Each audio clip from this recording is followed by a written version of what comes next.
Ayan, hello and welcome back po ulit sa aking channel. So ngayon, tingnan natin tong photos ko. Ayan. Gagawa ko ng flower vase. Ayan, tingnan muna natin to. Mukhang minukbang na naman. Ayan. O diba, wala nang mga dahon. Ang kapal-kapal nito nung nakaraan. Tingnan nyo naman ngayon. Ayan ang nangyari. At ang salarin ay ito. Isang uod. Ayan siya. Minukbang mo na naman yung mga dahon ng photos ko. Ayan o, laki na niya. Nalaki pa yan. Ubusin niya pa yan lahat ng dahon dyan. So, hayaan na lang natin siya dyan. Maging butterfly. Ayan. Lalago naman yan ulit yung mga photos. Tanim na lang ulit natin yung mga nodes. So, ayan. Dito na lang tayo kumuha ng aking gagamitin. Ipanlalagay ko dun sa aking gagawing base. Ayan, dito. Ito yung aking mga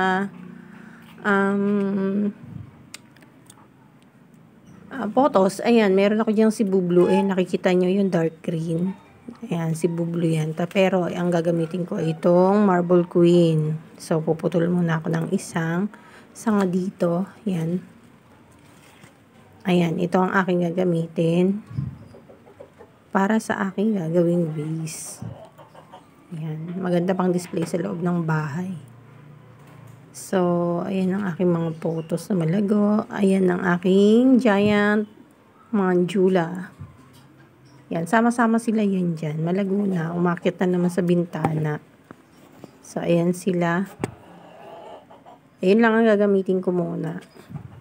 Kasi para hindi masyadong crowded. So, ang gagawin ko pang gawa ng base ay itong i-recycle natin itong bottle shampoo. Plastic bottle. Ayan. Tanggalan muna natin siya ng ito yung nakabalot na parang label sa kanya. Tanggalin muna natin.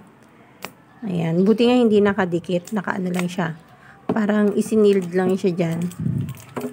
Ayan, tanggalin natin. At, ayan na. O, diba? Ang ganda.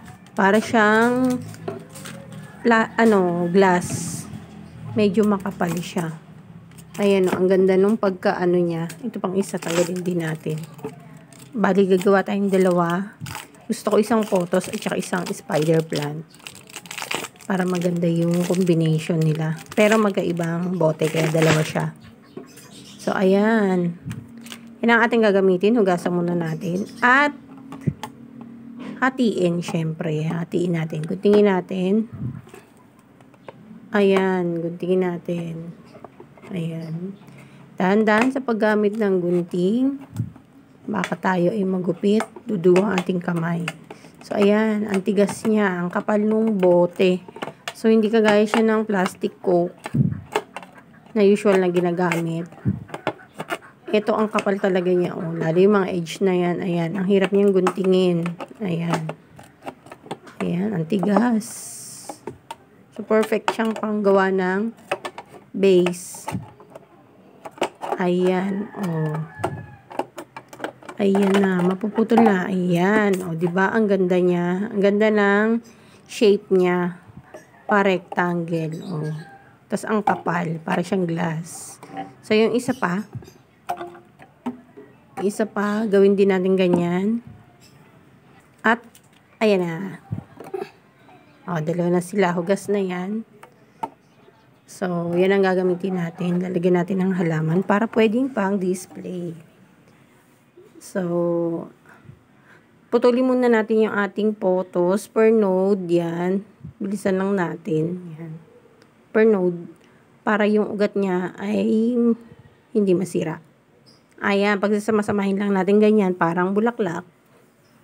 At lalagyan natin ito, hindi ko na alam kung anong tawag dito. Pero ito yung ginagamit sa mga flower shop, yung tinutusukan, tapos babasain lang para fresh pa rin yung mga halaman. So, i-shape siya ng ganyan para kasya dun sa pinaka-mouth ng ating plastic bottle. So, ganyan, ilalagay natin dyan yung photos, pero bubutasan natin sa gitna kasi hindi siya pwedeng maisuksok dyan.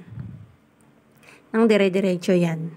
Ganito lang gagawin natin dito sa ating mga photos. Pag samasamahin, ikorte natin siyang parang bulaklak. Para maganda namang tingnan. So, ayan. Ganyan. Para lang siyang flower. Parang star. Ayan, ganyan. Tapos, tatalian lang natin yung pinakailalim niya. Para mag-intact siya na ganyan ang kanyang shape. So, gamit tayo ng cable tie. Ayan. Whoops. Ayan. Tapos, sigpitan lang natin. Ayan. Tapos, syempre, gugupitin natin. Gupitin natin yung sobra. Ayan. Ayan na siya. Diba? Maganda na. Tapos, lalagyan natin yan dyan. Pero, lagyan natin ng hiwa sa gilid kasi hindi natin maipapasok. Tsaka butas sa gitna. Ayan. Yan, kasi hindi natin pwedeng i-shoot lang yan dyan sa gitna. Hindi kasya. So, yan, padadaanin lang natin sa gilid hanggang sa mapunta na siya dun sa gitna. Kaya tayo gumamit yan para hindi pangit tingnan, hindi gagalaw-galaw yung ating photos. Nakastack lang siya. Yan, ganyan. Tingnan nyo, hindi pa perfect yung paggagawa. Pero okay na yan.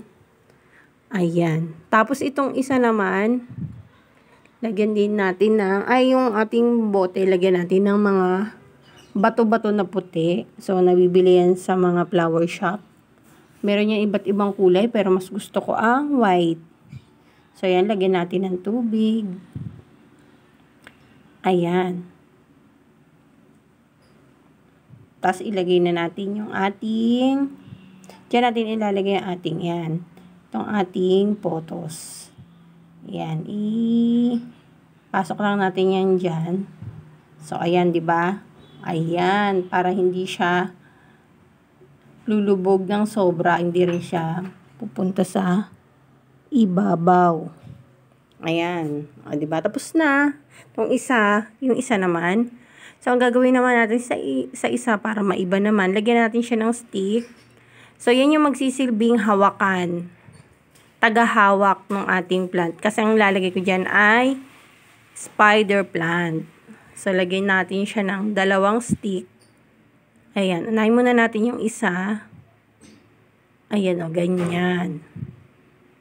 Tapos, lagyan natin yung ating spider plant. Ayan, gagamit tayo ng yan, ito.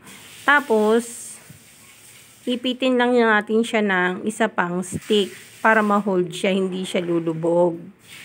Yan lang siya. Huwag naman masyadong mahigpit para makahinga pa rin yung ating halaman. So, ayan. Ganyan ang magiging itsura niya. Ayan. So, ayan na. Tapos na siya. Ayan na yung ating spider plant na nasa plastic bottle. So, tapos na. Nakagawa tayo ng 2. Dalawang magkaibang halaman sa mga plastic bottle. So, reuse lang. Nagamit natin yung ating mga patapong basura. Ayan. Diba, hindi na natin yan gagamitin pero napakinabangan pa rin. So, pwede nyo rin yan gawin sa inyo. Ayan. Ang ganda niya, hindi siya mukhang plastic bottle. Diba? Mukha siyang glass talaga.